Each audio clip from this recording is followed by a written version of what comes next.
अगला टॉपिक है समायोजन। सामाजिक वातावरण में व्यक्ति के सामने कई प्रकार की परिस्थितियां आती रहती हैं। इनके आने पर किस तरह से एक व्यक्ति अपने आप को उनके अनुकूल बनाकर रखता है, उसे ही समायोजन कहा जाता है। स्किनर के अनुसार समायोजन की परिभाषा है। समायोजन एक अधिगम प्रक्रिया है। बोरिंग, लैंगफील्ड एवं वेलेट के अनुसार जब एक व्यक्ति अपनी आवश्यकता एवं आवश्यकता पूर्ति के मार्ग में आने वाली बाधाओं के साथ सामंजस्य कर लेता है तो यही समायोजन है। दैनिक जीवन में हमारे सामने कुछ ऐसी परिस्थितियां उपस्थित होती हैं जो हमें समायोजन के लिए मजबूर करती हैं। ऐसी परिस्थितियां निम्न है, वेरी इम्पोर्टेंट है ये परिस्थितियां। सबसे पहला है तनाव यानी टेंशन। जब कोई व्यक्ति अपने किसी कार्य को समय पर पूरा नहीं करता है तो काम के होने का दिन या समय नज़दीक आने पर व्यक्ति को तनाव होने लगता है और तनाव का जिम्मेदार व्यक्ति स्वयं होता है। तनाव किसी भी व्यक्ति में क्रोध को जन्म देता है। दबाव, जब एक व्यक्ति अपने किसी कार्य के परिणामों को लेकर सोचता है तथा वह उनके कारण अपने मान सम्मान को ऐसा ठेस पहुंचने से भयभीत हो जाता है तो ऐसी स्थिति में वह दबाव महसूस करता है तथा दबाव के लिए बाह्य वातावरण जिम्मेदार होता है। दबाव के समय ये व्यक्ति का किसी भी कार्य को करने में मन नहीं लगता है। अगला है द्वंद्व। जब एक व्यक्ति दो अलग अलग परिस्थितियों में उलझ जाता है या उसके सामने अलग अलग परिस्थितियां आ जाती हैं तो वह निर्णय नहीं कर पाता कि क्या करे क्या नहीं करे। इसे ही द्वंद्व की स्थिति कहते हैं। दैनिक जीवन में हर किसी व्यक्ति के साथ होता रहता है। इस स्थिति में मानसिक संघर्ष बढ़ जाता है। दुश्चिंता, जब एक व्यक्ति किसी ऐसी चिंता का शिकार हो जाए जिसको करने पर भी कोई सकारात्मक परिणाम आते हैं तो यह दुश्चिंता होती है तथा दुश्चिंता के समय व्यक्ति सदैव दूसरों के पास रहना एवं दूरियां कम करने का प्रयास करता है। बगनासा या कुंठा, जब किसी व्यक्ति को किसी कार्य के होने की आशा होती है परंतु ऐन वक्त पर वह कार्य नहीं हो पाता है तो वह व्यक्ति बगनासा से दुखी हो जाता है एवं अपने भाग्य को दोष देने लगता है यानी कुंठित हो जाता है। दैनिक जीवन में यदि एक व्यक्ति इन सब परिस्थितियों के समय समायोजन नहीं कर पाता है तो वह कुसमायोजित या मनोरोगी, पागल, अस्वाभाविक हो सकता है। इसलिए व्यक्ति को समायोजन करना चाहिए। मनोविज्ञान समायोजन के उपाय वर्णित किए गए हैं जिन्हें समायोजन तंत्र कहते हैं। अब है समायोजन तंत्र।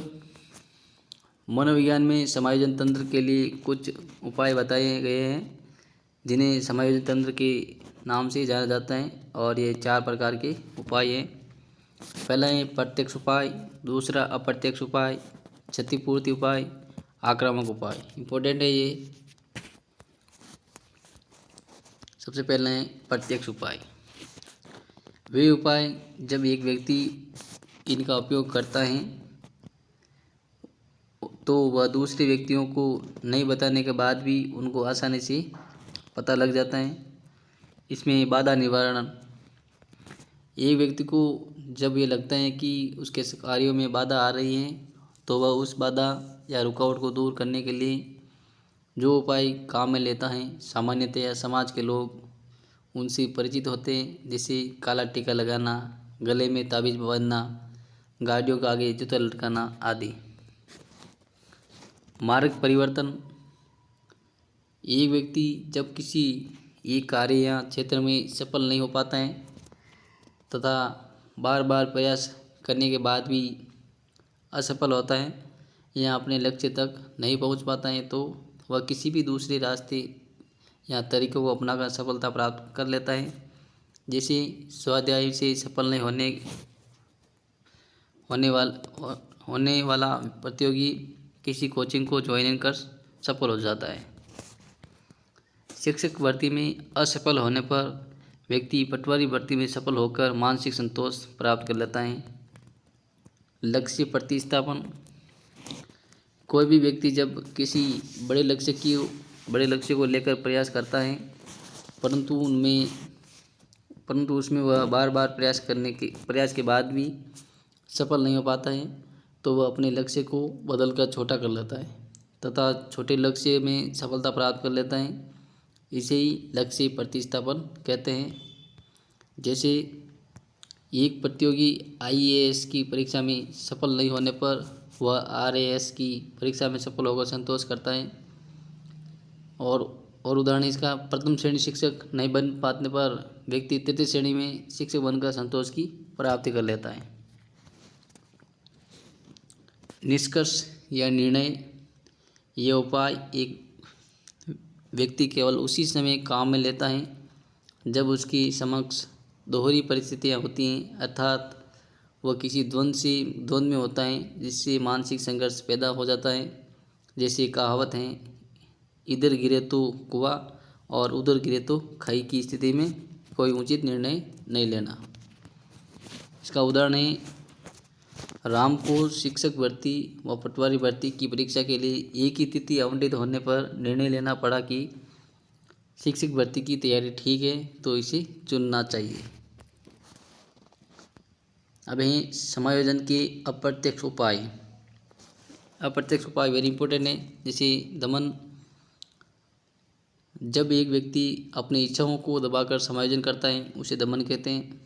नकारना, कोई भी व्यक्ति जब स्वयं अपने आप को किसी कार्य वस्तु या पद के योग्य नहीं मानता है तो वह उसे नकार कर समायोजन करता है।